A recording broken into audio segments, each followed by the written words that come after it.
So we're going to be talking about Yoko Tomoe Nage and how I did this as an athlete. Now, mine's a little bit different than your traditional one.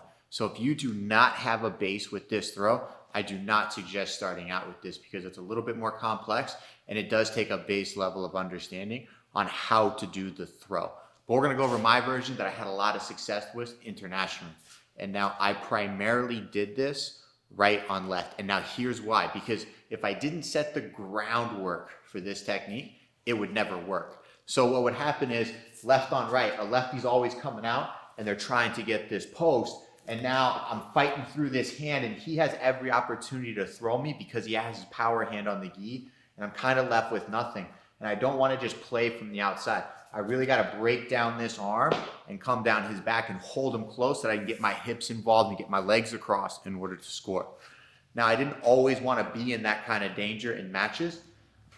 So while I'm in this position, I'd always try to take this hand off the gi or catch it before it gets onto my gi. And then I can pin it down to my partner's body. And now I can start putting my left hand on the gi. And now I can start yanking my opponent down the mat. I have this league leg. I have my big Koshi Gurumas, my big Ippon Seoinagis.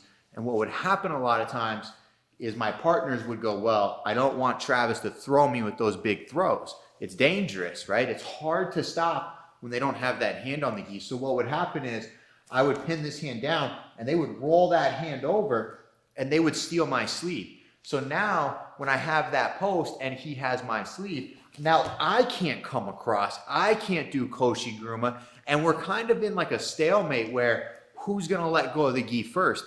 Because most lefties do not develop judo from this position, right? Because our hands are down on this side, the only real opportunity for them to score is an ochi on this leg from the double sleeve position or a sode in the opposite direction, which 99.9% of lefties just don't do, especially when we're this close together and we're stuck in tight, right?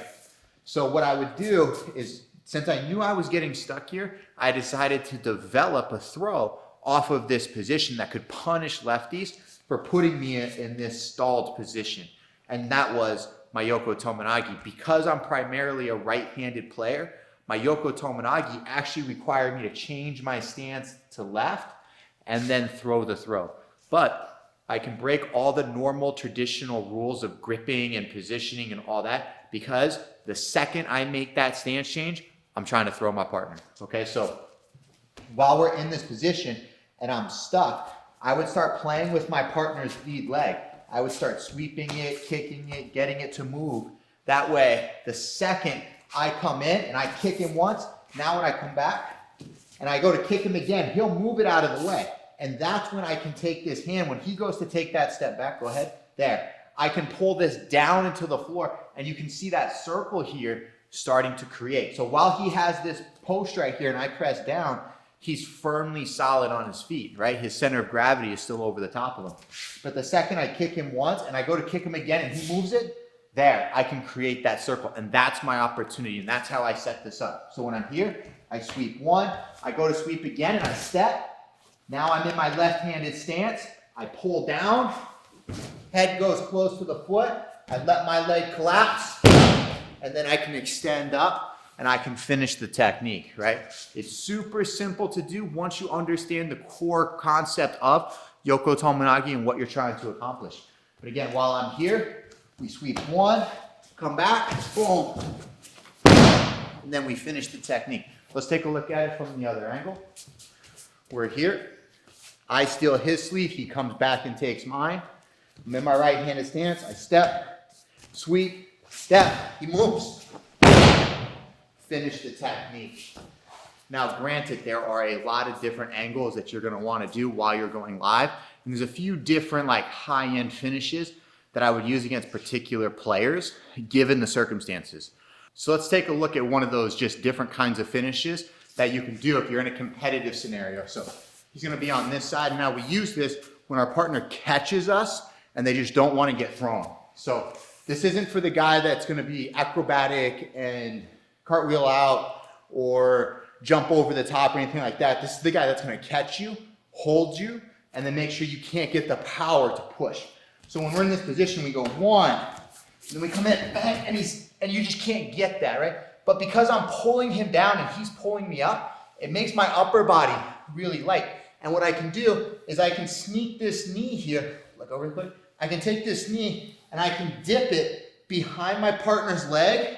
I can take my elbow and I can make a connection between this knee and this elbow. And now he can't take this foot out. So what I do from that position, this is still on his belt, I extend this leg.